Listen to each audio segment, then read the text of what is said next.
Welcome everybody to Harp's House. I'm your host, Jonathan Harper, and we're back at it again with my relationship co-host expert, Dr. Hicks. Now, this is not her first time dropping by the crib. This is about her fifth time, and we're always talking relationships and love and everything under the sun. And this time we're going to talk about love and money and how money can ruin a relationship or it can even strengthen it if you do it well and if you do it correctly in terms of communication. So, Dr. Ali, what are your initial thoughts when people come to you and they say, hey, we're thinking about getting married and we want to know some advice on how we should treat our finances? What do you kind of talk about with them?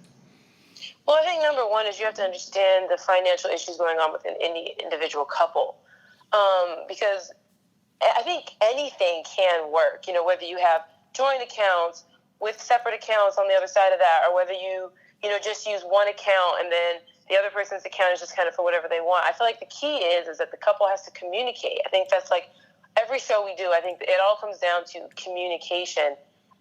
Like I have a friend and they have separate accounts and then they have a joint account where they pay all their bills. Right. And then like me and my husband have separate accounts, but like he's attached to my account. And, and I personally, I'm not a money person. I could care less what happens as long as we have a place to live. Mm-hmm. And so that's not my skill or my forte. But my other friend, another friend of mine, she's excellent with money, with credit. Like she's a total beast when it comes to that stuff. And so she's more in control of finances in their family. I think it really comes down to the unique situation within a couple, the communication that they have, and then who's better at it. I think that a lot of times we focus on these gender roles, but it's like, would you want your wife cooking if she cooks worse than you? What if you're a chef? Right. Do you want your wife to cook just because she's a woman?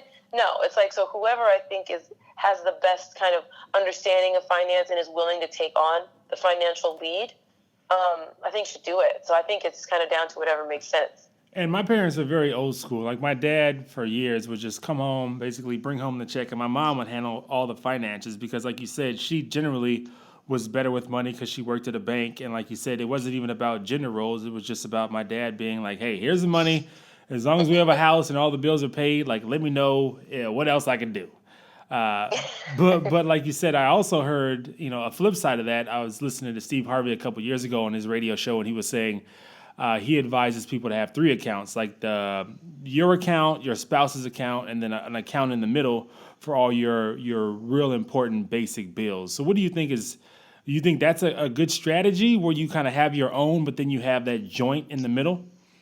I think that's a pretty good way to deal with it, especially in modern society where me and my husband have multiple streams of income. And so we just kind of we take it into each of our unique accounts, like my account that I've had since I was in high school. I don't know how long he's had his. And so we just have our own things. And then on certain things we do have joint accounts for certain specific things. Right. So that's kind of how we structure it. Like we have our this is money for our, our home. This is our savings account specifically. This is our account for, bill paying. But really that's he deals with it. And I know some of my girlfriends well, how could you just let him deal with all the money? And I feel like it comes down to trust. If you trust somebody and he seems to have managed his life pretty well financially. I was never the financially responsible person. I literally used to save my money by buying a really expensive pair of shoes, maybe $600. And then I would sit the shoes in my closet. And when I needed the money for rent, I would take them back to the store. What? And get the cash. Oh, Lord. That's like some weird, awkward form of a savings account in the form of a return. This is 20-year-old Allison. So I'm not the one. I cannot do this. That is really funny. I've never heard of that, ever. I know. It was just my way of actually keeping my hands off of it. Because I knew that if it was actually, in my account, I would spend it. Right. So I'm not the one, And so I think it comes down to everyone has to know their strengths and put your pride aside. And when your spouse who knows more about money is talking to you, don't get angry and defensive. Just kind of be like, you know what, I need to learn. Well, how would you say? Open myself up and learn. Gotcha. How would you say money affects a relationship such as boyfriend and girlfriend, or girlfriend and girlfriend, boyfriend and girlfriend, whatever you want to call it, versus a marriage? Like the importance of having that communication for money like you said, I'm sorry, like I was saying, in a marriage versus just a Mhm. relationship?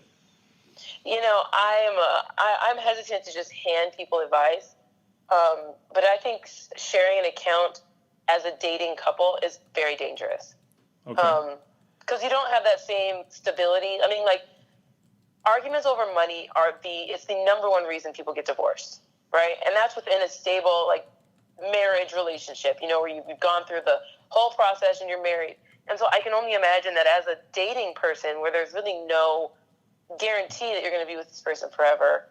And then you guys can have different perspectives on things. I think keeping your money separate is probably the best idea. And maybe creating a joint account if you cohabitate. Mm-hmm. So if you live together, maybe creating an account where that's where you get the groceries and you the pay rent the bill. And the cable, right. Yeah, unless you just split everything down the middle and you each just pay. But maybe having a shared account for that you can dissolve in the instance that your relationship is no longer viable. Gotcha. But I feel like keep it separate. I'm glad you brought up the concept of splitting versus percentage. What do you think about that? Would you rather split something right down the middle or split it up based on percentage for what you make? For instance, if the man makes $100,000 but the wife makes $200,000, you would think you would split it based on percentage and not down the middle, correct? You would think, but I also think it comes down to each couple, because sometimes the guys sometimes have egos, and the guy might want to pay all the bills. I have heard of couples that did like that. Some of my clients, the husband made less money than the wife, but he wanted to pay the bills, so they actually ended up living in a smaller space that he could afford. What? Yeah. That's ridiculous. Sometimes that's how people feel. If my wife is making way more money than me, we're staying in a way better house than I can afford, just so she knows. You don't have to worry about that. My ego is not going to keep me in some little studio apartment versus a house. That's ridiculous. Yeah, it happens. It definitely happens. But I think it comes down to communication. And if she's cool with that, if that's what she kind of like signed up for, and she's comfortable, then hey, I'm not knocking it. But yeah, I am definitely of the same mindset. Like, if I'm making more money, like, we're moving into a bigger house. Right. Mama wants a big house, Like you were talking about the ego concept. What about women who typically make more money than their man? Does it take a special man to acknowledge the fact that his wife is making way more money than him and him being cool with that? Or is that something that you feel like everybody is accustomed to and open to now? I think more people are becoming accustomed to women being more like independent when it comes to finances. Because we get married later in life. I think the average marriage now is between the ages of like 28 and 32. Mm-hmm. And so by the time you're in your 30s, like, you've kind of gotten into your career and you're making money. And so the idea of a woman, just like staying at home is a beautiful, beautiful thing. But I think that it's a little bit less common now because we're getting married so much later. What would you have done for those past 30 years? How would you have survived for those years of adulthood if you didn't have a career? Right. And we're seeing, like, in the Black community, if you've seen 13th or any of these any documentaries on like incarceration rates, where we're basically seeing a crisis in the Black community where Black women are getting educations and creating businesses and doing all of this stuff, but then you have a lot of the Black male community that is having a lot of issues in regards to unlawful incarcerations. I think we really are seeing like a lot of Black men really being beat down at this point. And so we do see that Black men right now aren't necessarily making as much money as Black women are. Right. They don't have as much education as Black women. And so you are going to start to see a bifurcation, at least in the Black community, where Black women are making a little bit more money than their counterparts. Gotcha. Well, what about, the old cliche that people say all the time, it's better to be broke with a mate versus single and wealthy. What do you think about that? I think that's down to the person. Because it's like, it depends on what broke means. Like, are you homeless? Are you on the street? Like, you struggling. Like it's two of y'all in a one bedroom and you barely making it. One bedroom, barely making it. I don't know. I feel like you could be happy. I think a person could be happy doing that. But it depends on what the person's values are. Like, for example, my husband does value income. He values money. Right. So for him, he would be miserable. And if he was miserable, then probably I would feel less than positive because my partner, whom I care about and love a lot, would be unhappy. For us, it would be important for us to be financially solvent. Now I'm going to make a generalization right here, and you're probably going to get on my head. But anyways, I think a man would be more okay with being single and wealthy than a woman would be okay with being single and wealthy versus having less money and having a mate. What do you think? I could actually see that. Because I also think in our culture we kind of put a lot of pressure on men to be very financially well off before they get in a relationship. Right. Which is why I think you see that men date and get married later than women do, because we're not necessarily encouraged for the same thing. We're not told like you have to have all your money lined up because you're the one who's taking control of the relationship and you're the one who'll be responsible. And so I think that we do see a lot of pressure on men to make money, and so you do end up seeing more men who are just focused on making money first, getting comfortable, with their lifestyle, getting things like lined up, and then starting a relationship. So I could see men being more comfortable with it than women. Absolutely, because a lot of times in our culture, you could see a woman live at home until she gets married. But generally speaking, like women don't really want to date a guy who's living at home until he gets married. I could see that, and I think that things also, our generation, the millennial generation, they call us boomerangs for a reason because like things are expensive. Absolutely. And I know you're in the South and things are much more affordable there than they are here, but still across the board things are expensive. Right, even in the South, like you said, depending on where you live, like the South generally used to be a lot cheaper, but now places are being built up in the South, especially like your big cities like your Houston, New Orleans, Dallas, Atlanta. Those aren't any more cheaper than some of the places in the Northeast or on the West Coast, with the exception of like, of course, your Manhattan or your San Francisco. That's out of the pocket. But generally speaking, those places aren't any cheaper than they are out west or on the East Coast, from what I've seen. I could totally agree. Like for example, we're looking for a home out here, but what I've noticed is like the average home that we're kind of bumping into, something you can actually move into, is 2 bedrooms, 1.5 bathrooms, and it's about 1,500 square feet, and it starts at about $1.2 million. Oh, where is this at, though? That's a lot of money, though. Los Angeles. This is in Los Angeles. It's that expensive? Oh, yeah.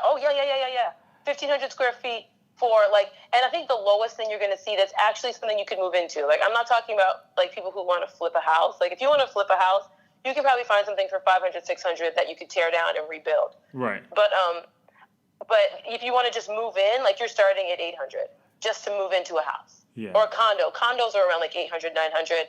If you want to get a house with like a little bit of land, like a half acre, you're starting at $1 million. And that's why so many people are moving out to the Inland Empire, because it's cheaper and you get more for your money out there. But the commute is ridiculous, driving like 2 hours one way to get into work if you're if you're working in LA. That's absurd. You're in your car for 4 hours out the day.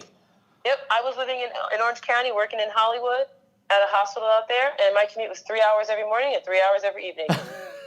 So 6 hours in your car.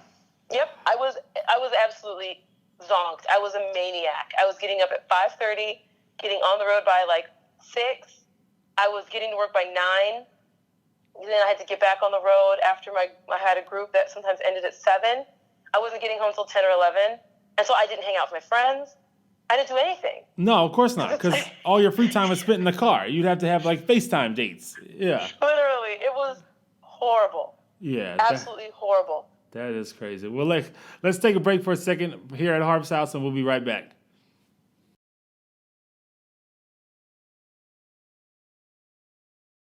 We're back at Harp's house. I'm your host, Jonathan Harper, with my co-host, Dr. Allie Hicks, and we're talking money. Now, Dr. Allie, I'm going to throw out a few scenarios, and I'm going to ask you for your expertise on how you should handle this situation. So, what should you do if you feel like your mate is spending too much money and it's affecting your ability to pay basic bills in the household? I think that's a point when you really need to rein that in, and you need to understand kind of, because to me, if you're not able to pay bills because one partner is spending so much, that's kind of like pathology. Like, it might even be time to kind of like understand what's going on with you, that you are coping by spending money. That would be my first thought. And maybe trying to dig in and maybe get them some treatment, because there are shopping addictions. Like, people can be like the term shopaholic. Like, it's true. Right. Some people cope through spending money. I could possibly be guilty of that. So that describes the woman who buys a bunch of shoes and keeps them in her trunk, or keeps them in like the attic or some room that the husband doesn't go into. Gotcha. especially if you're hiding it from your partner and he just notices that this money's missing. Because I think it comes down to you want the way you want to structure, like, I'm not the budget queen, but the way you want to structure your life is like all your necessities need to be taken care of and paid, and then you need to take care of your savings account, and then any other type of sundries that you have there, food, stuff like that, and then you spend your money on frivolous things, whatever is left. Right. And so if you're spending money on a lot of frivolous things to the point where you're hiding purchases from your spouse, I think that that's really time for a deeper conversation, and maybe you really need support in another way. And so I don't think it should be like a punitive thing, like, woman or man, how are you, you're ruining our lives. I think it should really be like, what's going on? Right. Like really, like, I love you and I care about you, and we're putting ourselves in a position where we're not going to be able to stay in our home. How can I help you? Like, what do we need to do? Do you need to go to therapy? Do you need to go to a group? Do you need me to help you manage your money? Like, what is this? So I feel like it would really be like time for us to sit down to talk about some deeper issues. So would you pretty much handle this the same way if you feel like your mate is hiding money from you? Like, they're not necessarily blowing it on stupid stuff, but they're just not showing how much money they have. Do you think that's an issue? If everything is being paid, but you're not, quote unquote, bringing all your money to the table, is that an issue? I kind of would. My first thought when you brought that up was, are you trying to bail? Oh, Like, wow. are you building like a Your separate grand escape? life? What? Yeah, like your grand escape? You're about to bail on everything? Yeah, that's kind of my thought. Is like, are you trying to create something on the side that I don't see because you're interested in leaving? So I would never approach a person with that notion.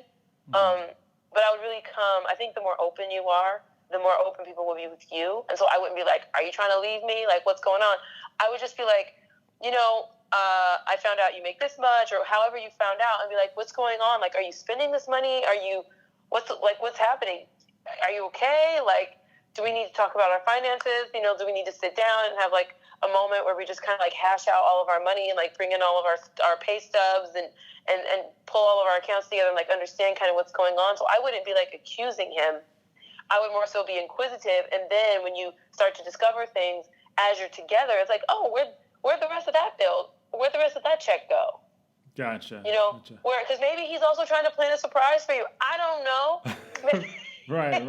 Maybe he's planning a surprise trip to Europe, or maybe she's planning to get you the golf clubs you always wanted, and she's been squirreling money away so that she can get you these clubs. So let's not just be negative. But my first thought would be like, do you have like a separate apartment somewhere? Right. So handle it very carefully with white gloves, but don't just assume that they're setting up some separate life on the side. Exactly. Gotcha. No one likes to be accused of things. All right, now what if you feel like your mate isn't making enough money? Like, you guys got together under this notion that, he or she's making enough money, but eventually they're going to be making more money. But when it comes down to it, you're basically handling the brunt of all the bills, and you're pretty much making this operation go. How do you bring up to your mate that, you're not bringing enough to the table? This is a relationship killer right here. This conversation is because basically you have one party that's growing in resentment and another party that is probably feeling pretty beat down for not making what it is they want to make. I think it's a rare situation where you have a person who just never wants to make money and just doesn't care that they're not pulling their weight. I think that's pretty rare. I mean, I'm sure that happens, but because I think the number one responsibility of a partner, especially when you're in a marriage, is to care for the heart of the other partner. I think that if you're constantly thinking about your partner and trying to make sure that their needs are met, that everyone's needs end up getting met. Say that one more time. I think if you're constantly thinking about your partner's needs and your partner's thinking about your needs, everyone's needs end up getting met. And I think that often in relationships, we're thinking too much about our own needs. Mm-hmm. And so it can be imbalanced, because let's say I'm thinking about my own needs and then my partner's thinking about my needs. No one's thinking about his needs. And so now he's going unfed, which can increase resentment and feelings like that. And so when you're looking at your bank account and you're like, I'm paying all the bills, she's not doing anything, or I'm paying all the bills, he's not doing anything, that can lead you to resent him or her and become angry toward him or her, because you're thinking about your own needs, but you're not projecting out and thinking like, does my partner want to make more money? Is my partner actually happy where they are? Maybe they're not. So my first thought would be like, let me go to my partner and just figure out what do you want? What do you want with your career? How can I help you to create this career that you really want? Maybe you're in school right now. How can I support you and try to like maybe take a slight L for now, or or maybe we can downsize. Maybe we can figure out things that we can remove from our budget because we're not at a place where we're ready to have all of that. Maybe I need to sell my car and get a cheaper car. Maybe we need to get a smaller apartment. Maybe we need to spend less money on, like organic food. We need to like figure out what it is we can skimp on and what we can't. And I need to build this whole thing around you where we can like lift you up so you feel empowered enough and powerful enough to get this job that you really want, to bring in this income that you really want. Because it's not just about the income. It's about how a person feels about the income. Because you want your partner to feel good, Right. Like you said, I think that's very important. Like you said, making your spouse or your mate feel like their feelings and the way they live their life and what they're doing is just as important as yours, even if they're not making as much money. I think that's, like you said, the key to that, because if you don't, like you said, there's a resentment being developed on both sides, and then nobody's happy. Nobody. And resentment is also a relationship killer. You have to be really careful with allowing yourself or your partner to build resentment. And that's when communication comes in. You got to bring stuff up in a gentle way. You have to understand how your partner communicates. Right. I'm a little bit more direct than my partner is. Right. And so I kind of have to coach him in how to talk to me sometimes. Gotcha. Because it's like if I'm starting to gain weight, I'm not the girl that doesn't want to know. I want you to be like, honey, you look a little heavy. Like, ooh, let's deal with it. Because I'm used to that. Like, I'm okay with someone coming to me and being like, girl, redo your hair, do it again. Right. Right. But he's not like that. Right. So I can't come to him. So I had to learn how to speak to him too. And I can't tell him like, oh, no, that shirt is not okay. Put on another shirt. Like, I have to be like much more gentle about things in the way that I speak to him. Right. Much more respectful. Right. And so it's about understanding your partner and how they need you to communicate to them so that you can help them to be fulfilled. Because this is 2017, any random hobby can make you money now. Once I saw that video gamers are making more money than I am, I was like, all right. Yo, like I need an Xbox for real. Right. Like, I'm sitting here now, like, man, give me that new Sony system. Xbox. For real. Like, give me some sticks. Let me start practicing. I mean, my goodness. So it's just about if you support them and structure them enough and really help them. And if they really want to be like an Xbox player, like really help them become a real Xbox player. Like they need to be going to all the conferences. They need to be going to all the games. They need to be doing it. YouTube channels and all of that. Like you can make money doing anything now. Anything. That's what Chris Rock said. He's like, you gotta love the crust of a mother effer. He's like, if she's a crackhead, you gotta be a crackhead too. Like y'all gotta be there, down for the cause, hand in hand. But no, last but not least, I read online that a specialist says the best way to keep money fights at bay is to have regular pre-appointed money dates where you guys talk about money and you keep that line of communication open. What do you think about that?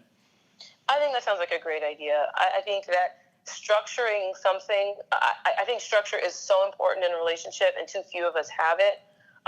Me and my husband don't even do money dates, but I honestly think that would be a really good idea. Just like sit down, get a pizza, because that's our favorite thing, pizza and wine. I got you. I'm so low class. But just, just sitting down, creating a nice space, getting all of your budgeting stuff together and really like assessing like where are we right now? What do we need to do for like the next year? Because I feel like you got to structure your relationship like people structure a business, and businesses have meetings. They have quarterly goals. They have monthly goals. And you have to set yourself up so that you can actually make these goals. And you can't create a goal if you don't really understand what the presenting challenge is. And so if you don't know how much money your household runs on a month, that's a problem. The two of you need to be sitting down and understanding your budget. And so if you have to do that with a budget date, then that's great. So structure your relationship like a business with goals and a vision. I think so. I like that. Like I have quarterly goals for my own life. And so me and my husband have quarterly goals for us as a couple. He has a photography show coming up, and like that's a part of our budget. Gotcha. So we had to budget differently because we got to pay for all these prints and frames and all of that stuff. Right. I like that. I like that one. All right, we're just about done here on Harp's House on this episode. Dr. Ali, give everybody your social media so they can reach out to you and follow you and do all that kind of good stuff and like all your photos. All right, hit me up on IG at Allison Hicks. That is ALLYCIN, Allison Hicks, HICKS. And that's at Instagram and Twitter. And if you want to see my website and ever get some support, then I am at AllisonHicks.com. Sounds good. And you know me, I'm Jonathan Harper. That's I am Harper. That's I am HARPER. That's on Instagram. That's on Twitter. Also, you can reach out to my website. That's harpshouse.com. That's www.harpshouse.com to find out more about the show and to listen to old episodes. And again, if you want to email me, you can email me at harpshouse1@gmail.com with questions, comments, and concerns. Let us know. So on that note, we out. Y'all be good. God bless.